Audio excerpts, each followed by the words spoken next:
Thanks so much, Fred. I don't know how many people here know that Fred is a holder of not one, but 2 world records. Raise your hand. Okay.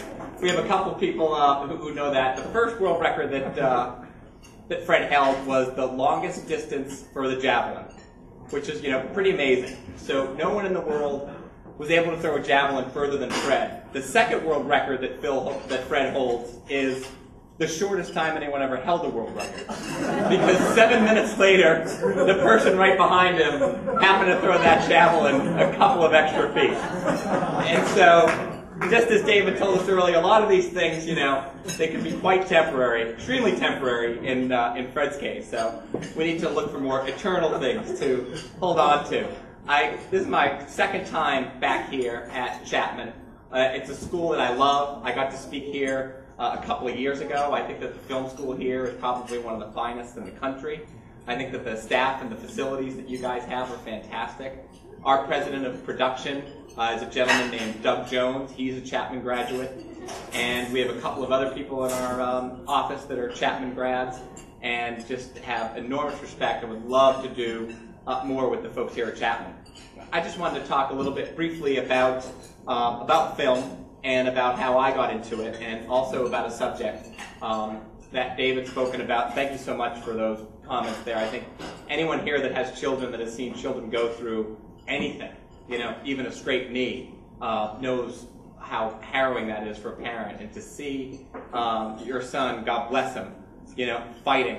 And obviously he's got some good modeling there from his parents in terms of perseverance and resilience there. And really just brings a tear to my eye. So thanks so much for sharing that story with us.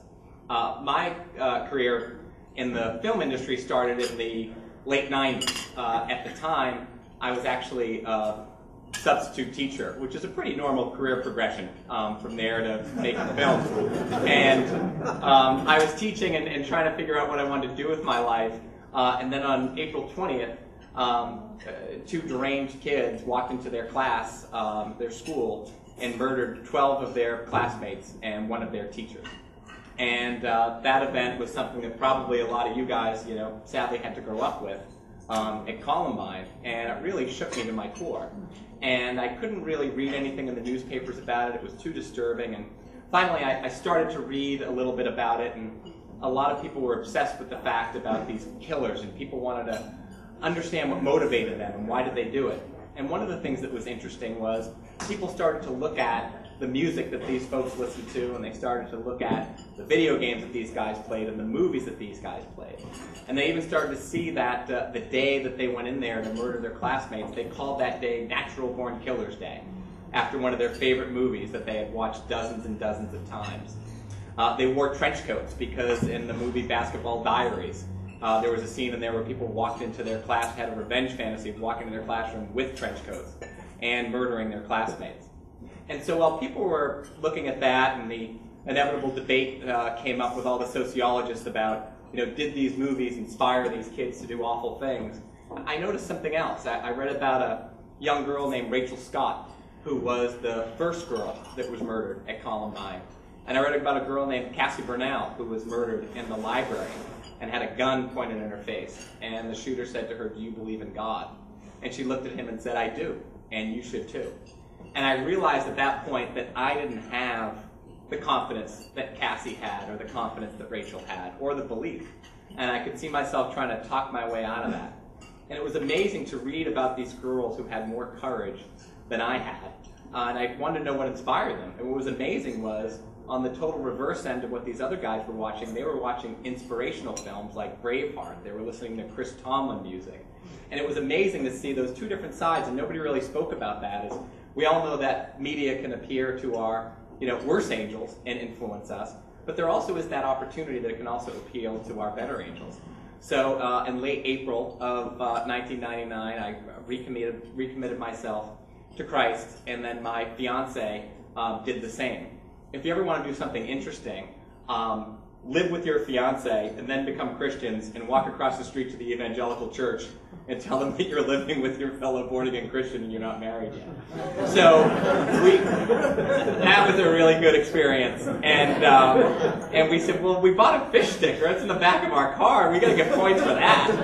And so we moved the wedding up by a year and got that going. And I think that I don't know if anyone has had, sort of a profound experience of recommitting their life to Christ, but what happens is the Holy Spirit really blesses you and really gives you incredible courage and lets you think that you can do anything. And so I was speaking to a friend of mine who was a filmmaker, very successful. We both graduated from college at the same time.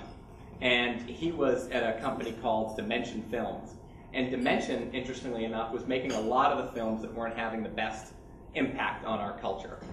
They made the Scream movies, they made Children of the Corn, 4, 5, 6, 7, 8, 9, and 10. They made Scary Movie. They made a lot of these movies that really pushed the envelope.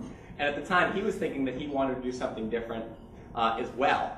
And so I said, listen, I teach on nights and weekends because I didn't get my degree at Chapman and I wasn't certified.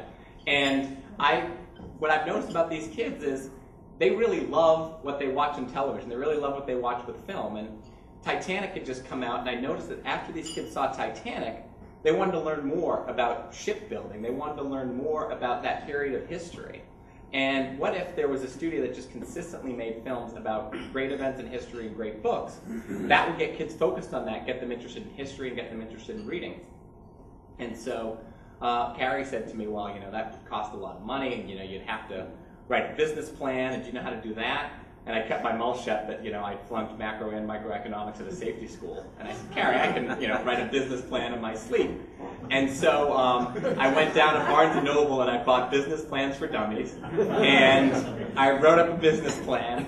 And the first meeting I have, I still remember, was with a venture capital firm in Boston called Matrix Partners. And I walked in and I had the PowerPoint presentation I had just done at Kinko's. And the guy looked at me and said, well, this is good, but you don't have any financials here. Where's your P&L? And I looked at him and I said, what's a P&L? And he said, it's a profit and loss statement. It's the cornerstone of capitalism. It's all about starting a business. You want us to give you millions of dollars? You don't even know what a P&L is? So that's where I had learned Dave's lesson that you just got to get in the ring. And you just got to get out there and see what can happen. And so we proceeded to have about a good, solid year of disastrous meetings going and asking people to invest in this company and not even knowing how to show them, what their return on investment of all this could be. So finally, we had one final meeting with Phil Anschutz, a great gentleman in Denver, Colorado. And we presented this plan to him. We were on autopilot at this point, used to rejection. Luckily, my high school years with Bonnie Barletta had taught me that. And I was just waiting to just hear the no again. It's not you, it's me. You're a good kid, we can still be friends. And instead, what I had heard was, he said, all right, well, hold on 1 second. And I said, okay, where do we catch the cab? And he said, no, I'm interested in learning more. And I said, you've got to be kidding me. And I still have the black and blue bruise that my business partner had that kicked me in the shin when I had said that. And he said, no, I'm interested in moving forward. He goes, I like what you guys are trying to do here. And what was amazing was after a year of trying to get this business up and running, this was the first person we had ever met with who was interested in the impact for this business to do good. He was also interested, of course, in making sure that it could survive and be sustainable and make a profit. But the first thing that attracted him was that mission, was that sense of purpose. And he told us, look, I have meetings every hour. A lot of people are coming in here with a lot of good ideas, much better ideas than you guys have, that have much greater ability for me to make money. But that's not what I want to do exclusively.